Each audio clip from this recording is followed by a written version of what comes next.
All right, welcome to another episode of Charles Weekly Party. I'm Charles, and before we get started, let's roll the intro.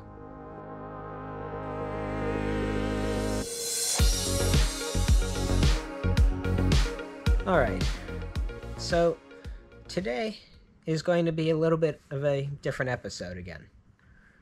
So last week I talked for a little bit longer than I was necessarily expecting about Google I/O. And for future episodes, when I'm talking about a technology event, I'm going to try and keep that to its own episode because that just makes everything so much simpler. Because researching a full-scale technology event isn't the easiest thing in the world, and researching architecture alongside of it is also always interesting to do, but still, I'm not worried about the time-consuming piece on that end. However, trying to fit everything into an episode and also trying to keep to the time recordings that I can, I'd like to try and keep big events as their own sort of episodes. However, with technology events being relatively commonplace, it seems like it might almost be unfair because rather than having what's the word for it? Rather than having an episode focused on the technology event and architecture, it's only focusing on the technology event. And what ended up happening with the Google I/O episode is that I picked something that I wouldn't be able to go into, or I wouldn't spend as long talking about, to make more room for the Google I/O section, and that even compressing what I had in my notes still took longer than I was expecting, and I actually, in the middle of recording, ran out of battery on my recording device. So that was a slight oops moment, but thankfully it alerted me, so I wasn't unaware that I didn't have any battery for going on. But here we are. So today, to make up for what will be coming up as a likely technology-only episode, today I'm going to focus on architecture. And being Memorial Day weekend, I was considering taking this week off from making a podcast, but I still felt like talking about architecture a bit. But before I dive into my chosen piece of architecture for the day,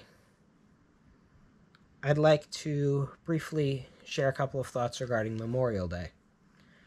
So, many of us are aware of Memorial Day for the long weekend that it provides for the barbecues, the poolside stuff, and all of the fun things that we can do, the parades. But I can't say that everyone remembers why we have the day off. I'm not saying that everyone doesn't. I know a great majority of people do, but some people, I think, forget about the importance of Memorial Day. And that importance is reflecting on the people who sacrificed their lives fighting for our country and fighting for the freedoms that we have. But the freedom to sit here today and talk to you about architecture and technology, and the freedom for you to listen to it without needing to be censored and ensure that I'm not bad-mouthing a government. That freedom has been fought for by countless men and women. And many have perished in that fight for freedom. So I do hope you take a moment to recognize the sacrifices that were made to be able to just be sitting or standing or whatever you're doing right now, to be able to do that and listen to the podcast. I think it's quite impressive. Today, I'd like to talk about the Seaview Escape House. And it's located on Bainbridge Island in Washington State in the United States. And it's designed by Cody's Design. So, the house I'm talking to you today about is a 2-bedroom house, and I think relatively spacious for a 2-bedroom house. 2,800 square feet, if my mind serves me correctly. And I think that's relatively reasonable for what it is. But looking at the pictures inside, it just feels spacious. But that same spaciousness also has strong connections to the outdoors and to the rest of the site and to the surrounding nature. So, the Seaview Escape House is built on an area that has a steep slope, and it's relatively near to the water. So, utilizing that steep design, I think, is carefully taken into consideration, with the slope of the roof sort of, I wouldn't say completely opposing it, but I'd say complementing it by sort of matching the slope level or in reverse. So the site slopes down one way closer towards the water, and the roof faces up as a slope the other direction. And I think utilizing that is a pretty cool feature.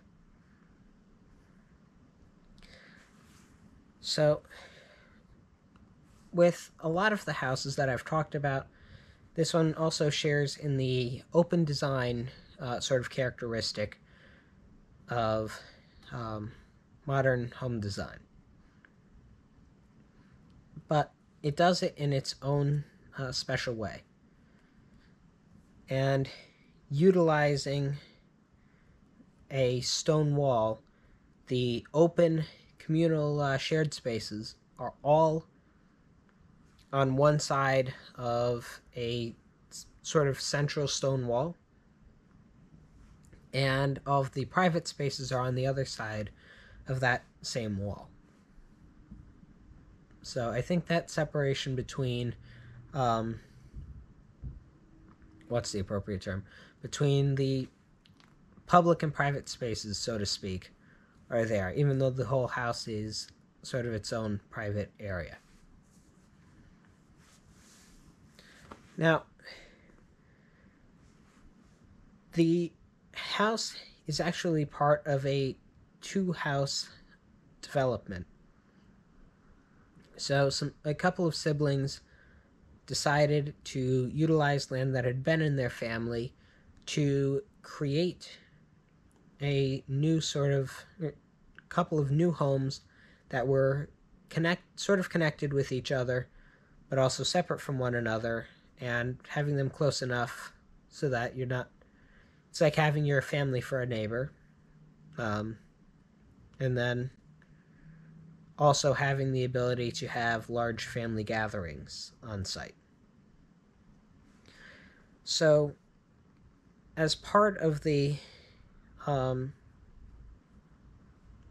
redevelopment project, for the 2 houses that were built, one house was a cabin from the 1920s, and the other was a mid-century home. And utilizing not only the same area of land, but the same building footprints,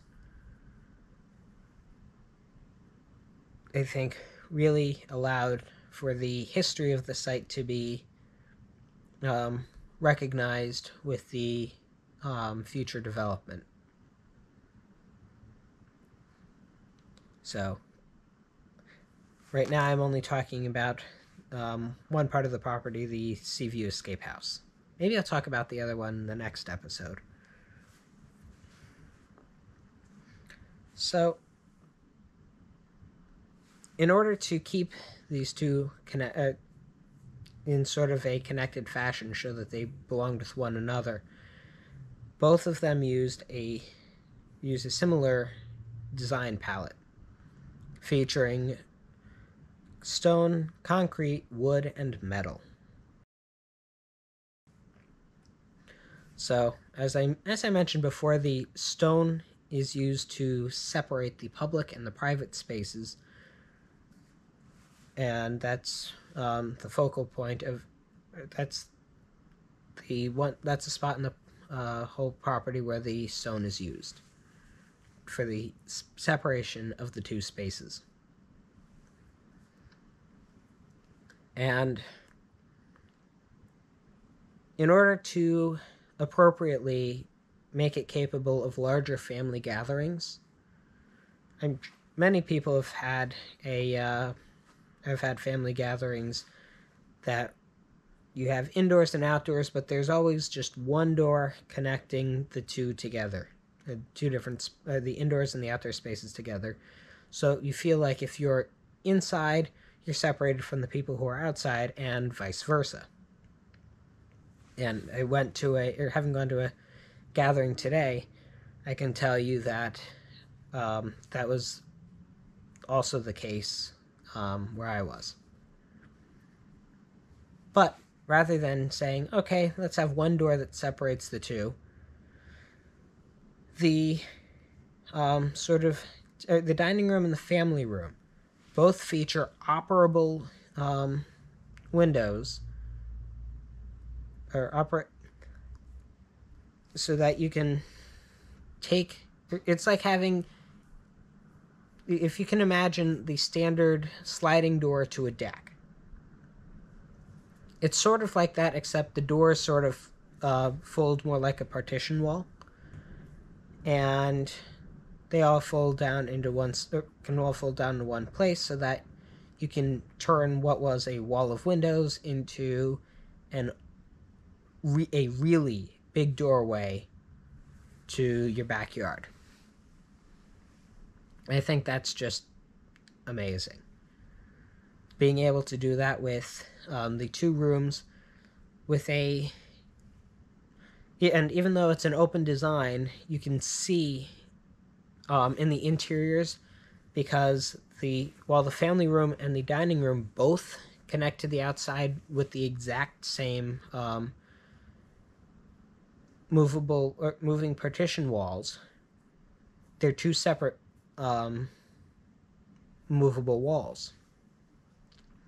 So in between the dining room and the family room, if you could call it that, given that they're you can call it that because there's no wall physically separating them, but there's an invisible boundary.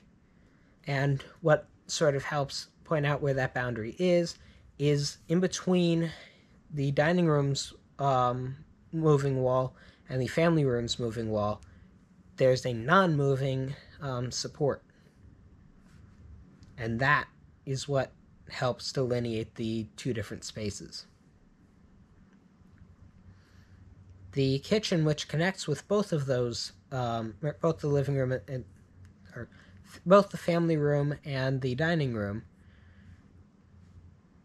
the kitchen is actually sort of separated space-wise from the other two rooms by having a lower ceiling above it.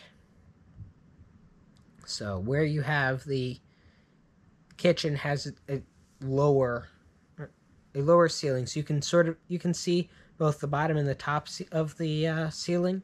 You can see past the kitchen area to see where the or see the windows on the other side if you're standing at the far side of the dining room. Those are the windows near to the entryway. I think that's sort of what I like to call invisible boundaries. They're boundaries, they're there, but they're not represented by actual solid walls, which is pretty fantastic. And going to the other areas of the house, I wasn't able to find any pictures of the den, but I was able to find, look through some of the other spaces and see how the bedroom has its own connection with a balcony, or the guest bedroom has its own sort of sliding doors with the balcony, and across from it's the den, which I have not been able to find any pictures of. But the master bedroom on the lower level also has sliding doors that lead straight to the outside and connect with a closet and bathroom with both a shower and shower, bathtub, sink, all the fixings, but all naturally lit, just like every other room in the almost every other room in the house. So that's one of the other areas of this house that I really admire, because every single spot, or I take that back, almost every room. There are a couple of rooms that don't have it, although they are either closets or washrooms. Almost every room has natural daylight as the main lighting source for the day. And even looking at the location of light fixtures, the locations of the light fixtures are all there to complement the natural light. I wouldn't say complement, but to keep the space lit when the outside world isn't. And this goes even with the skylights above the entry, or above the entry path to the house. You have skylights directly above the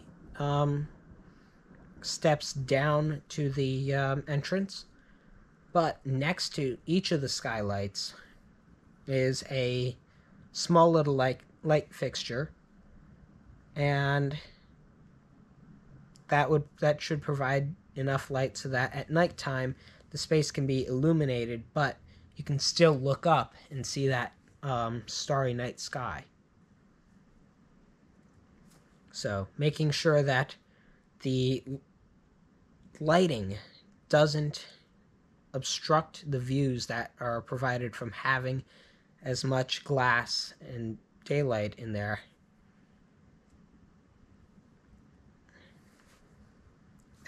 It just blows me away. Finally, the last thing that really sort of catches my attention about this particular house is that it also has a green roof over the kitchen. And by green roof, I mean an area that sort of cultivates the plants present on that green roof are all present, or all varieties that don't match what's in the surrounding area exactly, but work well with it and look like they belong in the climate that they're in. So it doesn't look like it isn't just a boring sort of lawn on your roof. It's a bunch of different varieties of plants that all look like they belong where they are, and you can see them from the approach on the driveway to the house. And that's pretty fantastic in my book. So from the inside to the outside, this house is just well thought out, has plenty of focus on, and I mentioned wood as a material. It has a lot of focus on wood throughout, which sort of warms up the space, and the particular grain that was chosen, or the grains, I should say, and varieties of wood complement the spaces that they're in nicely.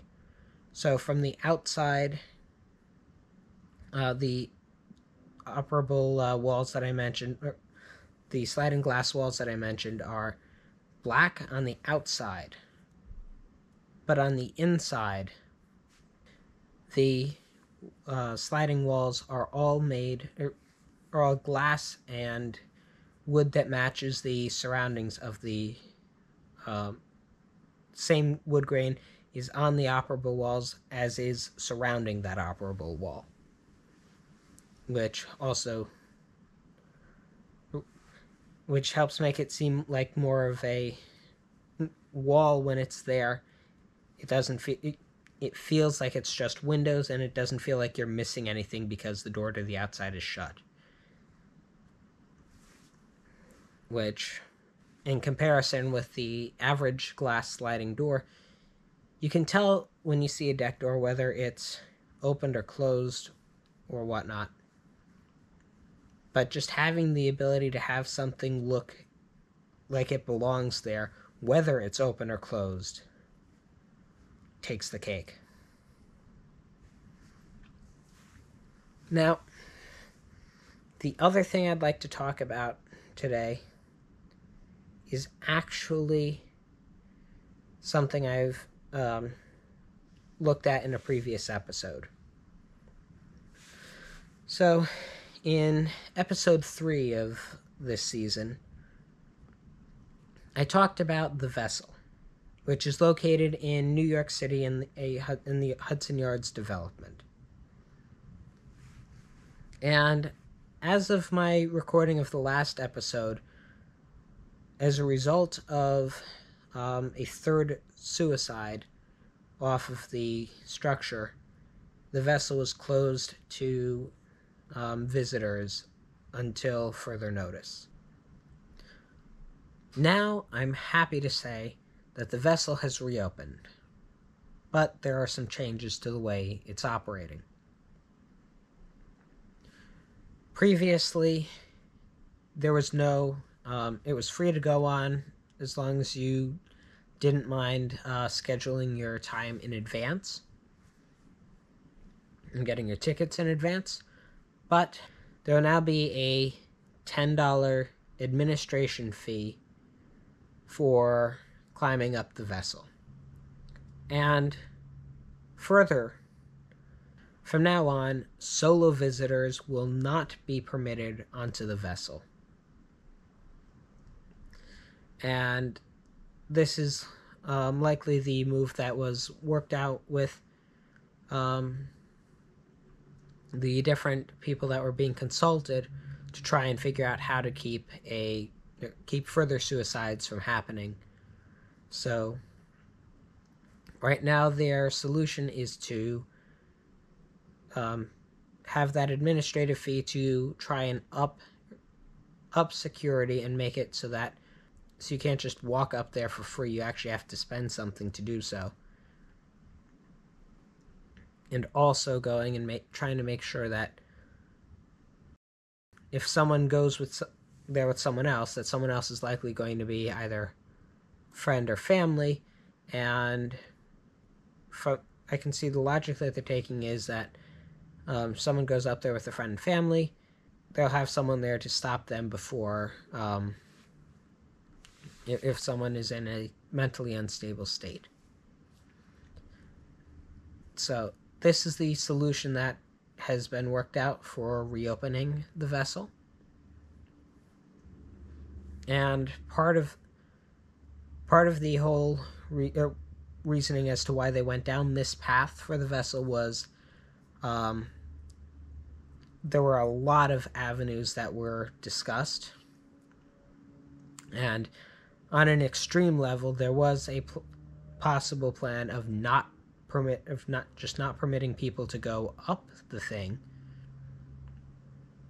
if they couldn't figure out anything better. But given the fact that it was made to be walked on it and climbed up, and even to the point of having an elevator to make some of the great views that are accessible from the vessel accessible to those who can't climb stairs. But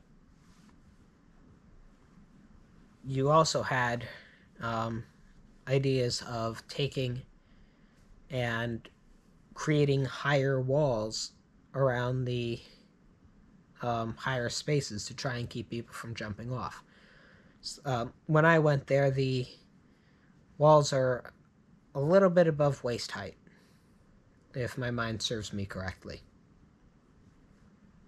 So you can go up there, but even at the highest views, it's waist height, so you can literally lean on the railing to look out at the views, and it's not obstructed by glass, which, in my opinion, can make some of those experiences a lot less worthwhile, because all you need is for one person to put their hand on glass, or maybe someone's carrying a baby or something, they go and smear their fingers on it. All of a sudden you go from having a nice view to having something that doesn't look as great. Plus, whether or not there are fingerprints on glass, at night or at day, glass is reflective.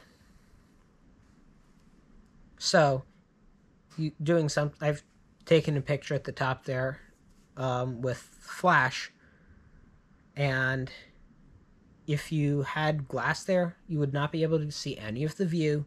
The only thing you'd be able to see is the reflection from the glass. So I think adding in higher railings really would have hurt the whole goal of the vessel and hurt half of its purpose without accomplishing much. So, personally, I'm glad that I visited before they were charging the fee, but it will certainly be interesting to see where this goes, and hopefully things will get better. And when I mentioned that they had a $10 administrative fee, I think I forgot to mention that administrative fee is to cover having additional staff at the top of the vessel to make sure that nobody decides to be present in case someone decides to try and jump off of the thing, to try and stop that from happening. So that's the reason why they're going to be charging that administrative fee. So anyway, I think that's going to do it for today. And my critique for the week is just to keep in mind the sacrifices that people have made to have the freedoms that we have today, and also to how to go and have boundaries without having physical boundaries. How to set a space apart from another without needing to put up a wall. And there's many different boundaries that can be created just through just without having to create more noticeable boundaries. So, I hope you've enjoyed today's architecture-focused episode of Charles Weekly Party. Please be sure to subscribe so you don't miss any future episodes. You can go to anchor.fm/CharlesWeeklyParty, and from there you can listen to any previous episode of the podcast, including episode 3 from this season, where I talked about the vessel, as well as leaving a voice message or supporting the podcast. If you're listening on Apple Podcasts, please be sure to leave a review if you enjoyed the podcast.